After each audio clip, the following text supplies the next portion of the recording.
Discretionary spending is down. Let's have a look. Hello everyone, I'm Florian Heise, and welcome to another episode of Heise Says. Still working through my stein of coffee. I'll do my videos and enjoy my coffee. But I thought we'd have a look at data that's just come out from the ABS yesterday, with regards, or the day before yesterday, regarding the GDP growth for September quarter. And there were some interesting things there in the data. I'll just move it over here. So let's have a look. Australia's gross domestic product grew by 0.4% in the September quarter of 2019, following a 0.6% rise in the June quarter. The Australian economy grew 1.7% through the year. So this is the gross domestic product, chain volume measures, the seasonally adjusted measures. So here you've got the quarterly measures and throughout the year. So you can see, well, it's definitely trending in a noticeable downward pattern. Economic growth is overall for the year is trending down, well, since 2011. Household consumption remains subdued, and this is related to, well, wage growth has not been very good for a long time. And an interesting thing to draw upon is the changes in wage growth. Now, recently I did a video discussing wage growth and how a large proportion of it is in the public sector as opposed to the private sector. And here I brought up a chart that's showing the wage price index, and every quarter on quarter the changes. And notice down the bottom you've got the two lines. You've got the red line, which is the wage price index for the public sector year on year, and the purple line, which is for the private sector. And notice the difference between those two sectors, how they're misaligned. How the public sector is now, since 2014, been doing generally better than the private sector. And an interesting thing that, see the 0.5 there, which is the latest data, it's been revised since I originally went and did the video. And I just got the references today. I thought that was quite interesting that we didn't really hear that in the news. So, taking that into account, it's no surprise that household consumption remains subdued. So household consumption expenditure increased 0.1% in the quarter, with through-the-year growth softening to 1.2%. The quarterly rise in household consumption was driven by modest growth in expenditure on essential goods and services. Consumption of discretionary goods and services fell 0.3% this quarter. Now I will just have a shot of coffee while you dwell on that, guys. Because this is an essential good or service, my coffee. It's not discretionary.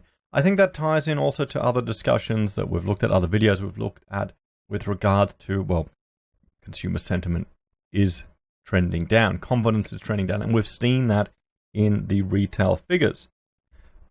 Here's another example. It's just car purchases. Over this year, it is steadily declined.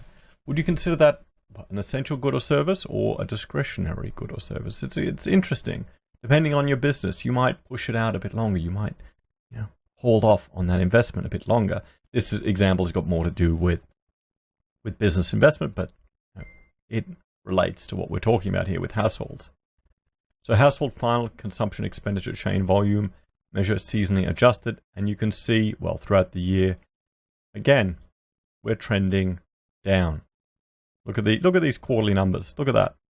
That's not looking good, guys, not for the economy. Even though yesterday I did a video, we're all getting blamed for not spending enough. So essential and discretionary consumption expenditure chain volume measure is seasonally adjusted.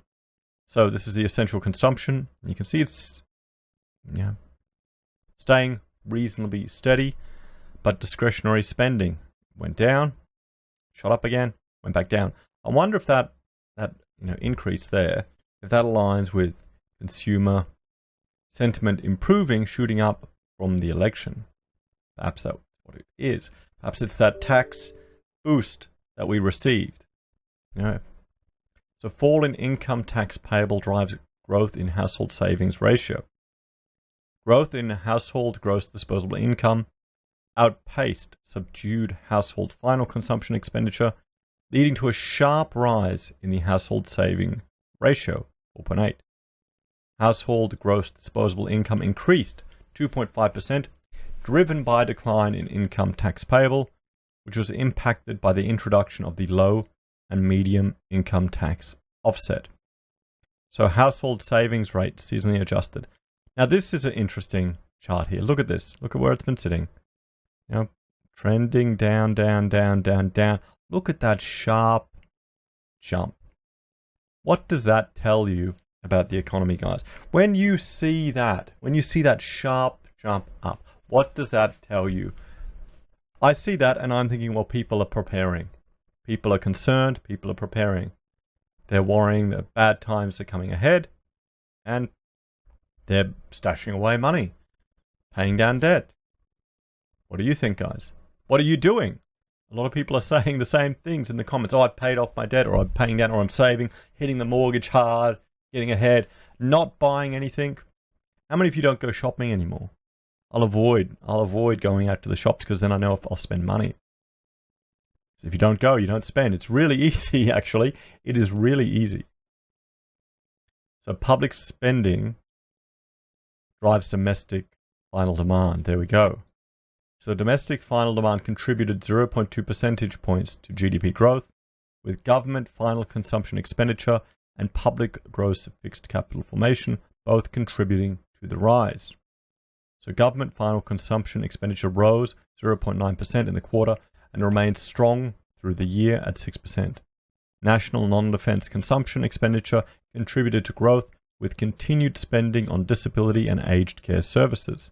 Public gross fixed capital formation grew 1.9% in the September quarter, with the state and local public corporations and national general government the main contributors. So here's the thing. I'll bring up this chart again just to show you the discrepancies in the wage rises. I brought that up originally when I was looking at this video, just the amount of spending in the, wage growth was mainly in the public sector. And you can see the RBA just are having no luck at forecasting wage growth. The only wage growth that we're having significantly is in the public sector, but as we are seeing here, a large portion of that is in the bedpan economy. Now, you've got to understand those aspects of the economy aren't going to future-proof our nation. It's not like investing in infrastructure other than roads. It's not like water security. It's not like cheaper energy. So you have to keep that in mind. We need to look at all of these options. So domestic final demand. So here we have public demand and private demand, domestic final demand. You can see here, look at this. Look at the public demand. Look at that private demand. Guys, that should be a warning sign. That should be a huge warning sign. So continued strength in healthcare drives gross value added. Healthcare and social assistance GVA rose 2.6% in the September quarter and has risen 8.3% through the year. Growth is attributed to both public and private sectors, reflecting continued demand for disability, health, and aged care services. Okay, we are going to see more of this as we have an aging population. And I know we're bringing more people in. We've got population growth, but the majority of that is from overseas immigration, which is fine so long as you understand that depending on where the immigration comes from, there will be potential for culture shock and lag with the integration of those people in the civilization. That just happens. The problem is you've got all these experts talking about, Harry Dent, talking about how all the advantages Australia has because we've got all this immigration, but all the precedent and example he's going from is from very compatible cultures coming together. The difference between someone from a Germanic nation immigrating to Australia is very different from someone from a non-Germanic nation. The Anglos and the Germans, just don't mention the war, there are many cultural similarities. So that's why I'm concerned that the population increase isn't going to have the same effect as people are arguing that it had in the past. So healthcare and social assistant gross value added, chain volume issues. I mean, look at this here throughout the year. Dwelling investment continues to decline, and we have seen that. We've seen that in building approvals heading down. And I did a video just recently where construction PMI has been heading down. Sorry, the construction PCI heading down. The market is in, well, the sector's in decline. And I would argue many people would say that it's in recession, depending on where you've been. So investment in new and used dwellings fell 2.8% in the quarter and 11% throughout the year, reflecting continued weakness in dwelling approvals. Both houses and residential dwellings contributed to the decline this quarter. All states and territories recorded falls, with the exception of Victoria. Another thing we need to remember is the foreign investment that helped fuel the bubble, and the heat has been taken off that. That helped fuel the housing bubble, and it's disappeared. So new and used dwelling investment. And here we have, throughout the year, I mean, look at that. Guys, look at that. You can't, it's pretty clear, isn't it? So mining drives fall in private business investment. Mining business investment fell 7.8% this quarter and 11.2% through the year, reflecting the transition of LNG projects from investment to production. Non-mining business investment rose 1.2% this quarter, driven by non-residential building and road projects. Now, one thing I'm going to bring up here is I did a video recently about the resource sector where royalties aren't getting through to the civilization, to our nation, because they're allowed to claim all of the export costs and offset it with what they're actually digging up. Now, I've got no problem with people claiming these exploration costs against their profits. I would argue that we simply need to have a fixed percentage of what they produce and extract is paid as the royalties, paid as the tithe to the civilization, rather than a share of their profits. Because we shouldn't really care if they're profitable or not. Remember, these resources are finite. Once they're gone, they're gone. And here we're seeing what happens. When there's investment, it goes crazy. We can see, I'll bring up this chart again, the construction PMI. See the mining boom, engineering boom there.